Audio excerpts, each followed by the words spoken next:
Good evening, everyone. My name is Yaron Chaudhary and welcome you back to my channel Polity and PCR Simplified.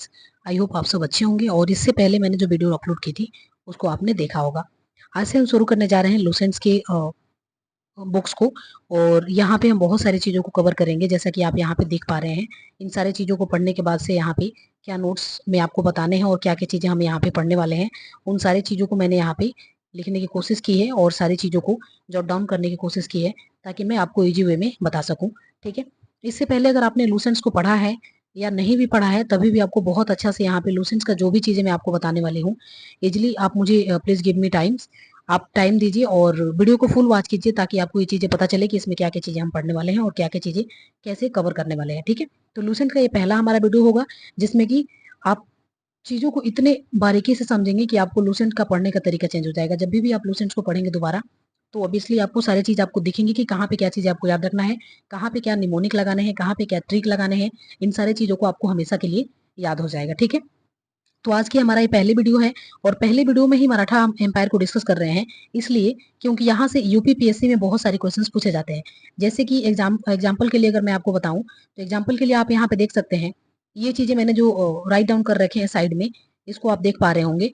ये चीजें जो है 2024 के exams में पूछे गए थे ये। ठीक है, तो यहाँ पे जैसे कि आप देख पा रहे हैं 2024 के एग्जाम में ये चीजें पूछा गया था आपसे।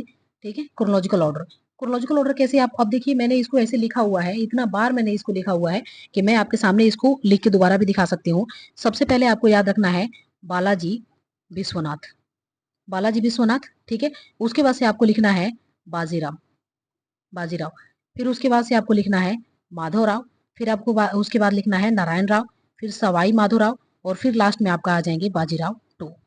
ठीक है, तो ये चीजें आपको याद रखना है इस तरीका से ताकि अगर यहाँ से अभी यूपीपीएससी में अगर क्वेश्चंस बने तो आपसे रॉन्ग ना हो। तो एक बार और देख लीजिए आप, बालाजी विश्वनाथ, ठीक है, उसके बाद से बाजीराव, फिर आप देखेंगे यहाँ पे माधवराव, फिर आप देखेंगे नारायण राव और फिर सवाई माधोराव और फिर लास्ट में बाजीराव टू।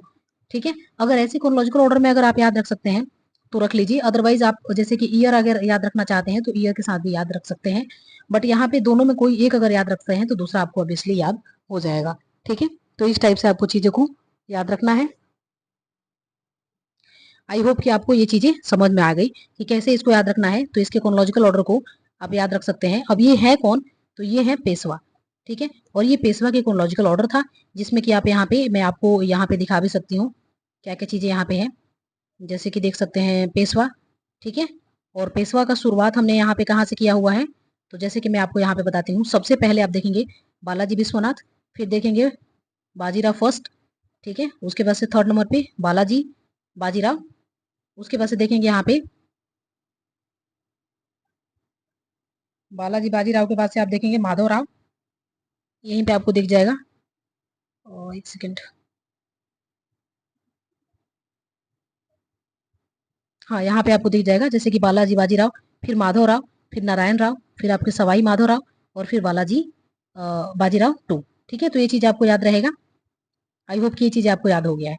एक बार और हम इसको लिख के देख लेते हैं याद है या नहीं है, उसको चेक कर लेते हैं।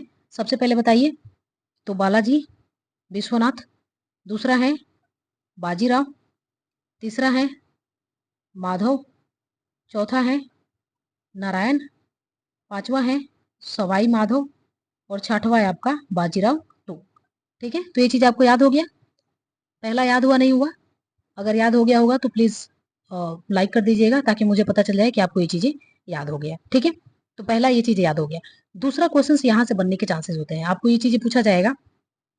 जो इंपॉर्टेंट चीजें यहाँ पे है, क्या यहाँ से पूछा जा सकता है आपसे, तो यहाँ पे पूछा जाएगा आपसे इसकी किंगडम और टेरिटरी जो है, कहाँ कहाँ पे इस किंगडम के टेरिटरी थी। तो जैसे कि सिंधिया की अगर बात करें तो ग्वालियर, यहाँ से शॉर्ट फॉर्म में याद रख सकते हैं SG।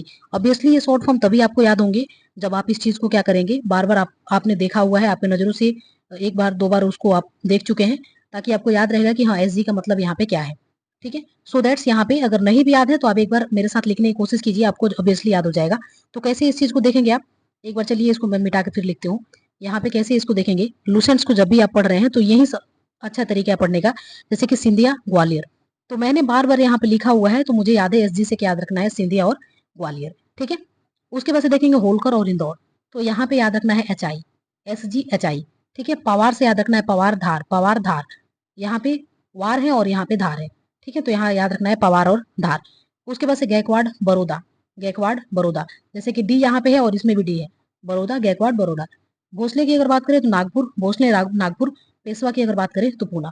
तो क्या क्या चीजें यहाँ पे हमने देखा, सबसे पहला जो चीजें हमने देखा यहाँ पे, वो देखा हमने पेशवा के क्रोनोलॉजिकल ऑर्डर को हमने देखा।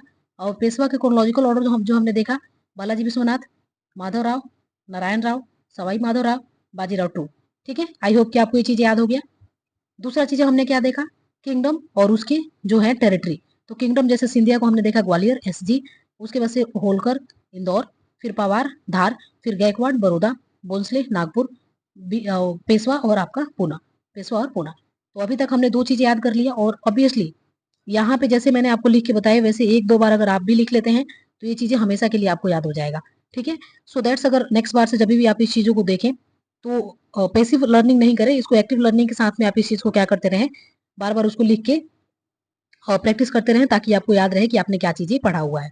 ठीक है, तो ये चीजें मेरे लिए भी बहुत डिफिकल्ट था क्योंकि पहले याद नहीं हो पा रहा था, लेकिन बार बार जब मैं इसको लिखने की कोशिश की तो मुझे भी चीजें याद हो गया। तो यहाँ से जो इंपॉर्टेंट चीजें हैं उसको हमने याद कर लिए हैं। ठीक है, क्या क्या हमने याद किया, पेशवा के क्रोनोलॉजिकल ऑर्डर को हमने देखा और इसके किंगडम और टेरिटरी को हमने अभी तक देख लिए। ठीक है, तो ये चीजें हमने देख लिए हैं। उसके बाद से नेक्स्ट चीजों को अगर हम बात करें तो यहाँ पे देखेंगे आप, थर्ड बैटल ऑफ पानीपत कब हुआ था, तो आपको डेट और ईयर के साथ में याद रखना है। तो थर्ड बैटल ऑफ पानीपत कब हुआ था, आप मुझे बताएंगे सेकंड और फर्स्ट कब कब हुआ था। ठीक है, तो 14 जनवरी 1961 को हुआ था। ठीक है, 14 जनवरी 1961 को हुआ था। ठीक है, तो ये चीज आपको याद रखना है।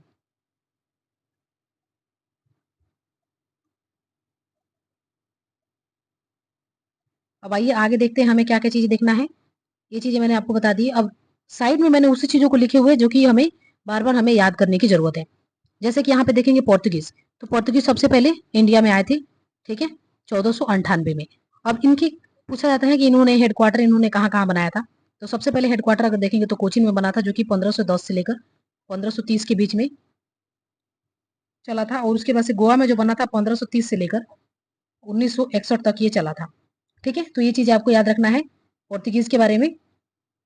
ठीक है, उसके बाद से नेक्स्ट देखते हैं। नेक्स्ट उसके बाद से कौन थे कंपनी बनाने वाले, तो आप देखेंगे यहाँ पे इंग्लिश। तो इंग्लिश कब आए थे, 1600 में।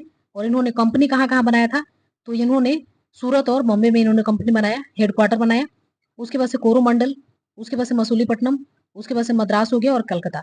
इन जगहों पे इन्होंने अपना जो है क्या बनाया था, तो इन्होंने अपना हेडक्वार्टर बनाया था। ठीक है, और फैक्ट्री इन्होंने सेटअप किया था। तो यहाँ पे जैसे कि आप देख सकते हैं कुछ छोटे मोटे मैंने निमोनिक भी यूज करके इसको मैंने याद करने की कोशिश की हुई है।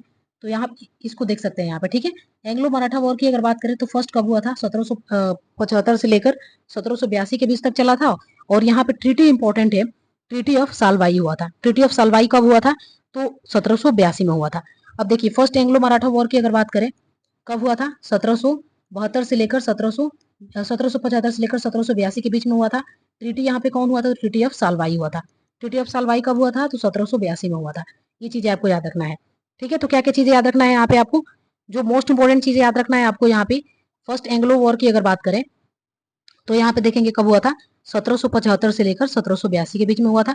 और जब जैसे ही ये इंड होता है यहीं पे 1782 में ट्रीटी ऑफ सालवाई हो जाता है। ठीक है, तो ये चीज आपको याद रखना है। उसके बाद से सेकंड एंग्लो मराठा वॉर की अगर बात करें तो ये 1803 से लेकर 1806 के बीच में कंडक्ट करवाया गया था, हुआ था। और ये ट्रीटी यहाँ पे ट्रीटी ऑफ बसीन हुआ था कब, 1802 में। तो ये जो है सिंगल भी क्वेश्चन पूछा जा सकता है आपसे। और आपको जो है इसकी ट्रीटी के साथ और कब कब हुआ था ये चीजें एंग्लो मराठा वॉर, उसके साथ में भी आपसे पूछा जा सकता है। तो आप दोनों चीजों को एक साथ में याद रख सकते हैं। थर्ड अगर बात करें तो 1817 से लेकर 1818 के बीच में हुआ था। और यहाँ पे कौन सा ट्रीटी हुआ था, ठीक है, तो यहाँ पे कोई ट्रीटी पिंडारिस के बारे में कुछ बात यहाँ पे की गई है, लूसेंट में जो भी चीजें दी गई है। और लॉर्ड हास्टिंग से रिलेटेड यहाँ पे चीजें दी गई है। तो 2 इफेक्ट याद रखना है, लॉर्ड हास्टिंग और पिंडारिस के बारे में बात की गई है कब, 1718 से लेकर 1717 से लेकर 1718 के बीच में। तो हमने यहाँ पे सबसे पहले क्या देखा, पेशवा, पेशवा हमने देखा। पेशवा के पास से हमने देखा कि इसके किंगडम्स और टेरिटरी कहाँ कहाँ पे थे, उसको हमने देखा। तीसरा चीज हमने देखा कि एंग्लो मराठा वॉर कब कब हुआ था, तो एक हुआ था 1775 से लेकर 82 के बीच में। दूसरा हुआ था 1803 से लेकर 1806 के बीच में। और तीसरा जो था 1817 से लेकर 1818 के बीच में। ठीक है, पहला में ट्रीटी कौन सा हुआ था, तो ट्रीटी ऑफ सालबाई। दूसरा में ट्रीटी कौन सा हुआ था, ट्रीटी ऑफ बसीन। और तीसरा में पिंडारिस। ठीक है, तो ये कुछ इंपॉर्टेंट चीजें अभी तक हमने इसमें देखे हुए हैं। उसके बाद से पोर्तुगीज के बारे में हमने देखा।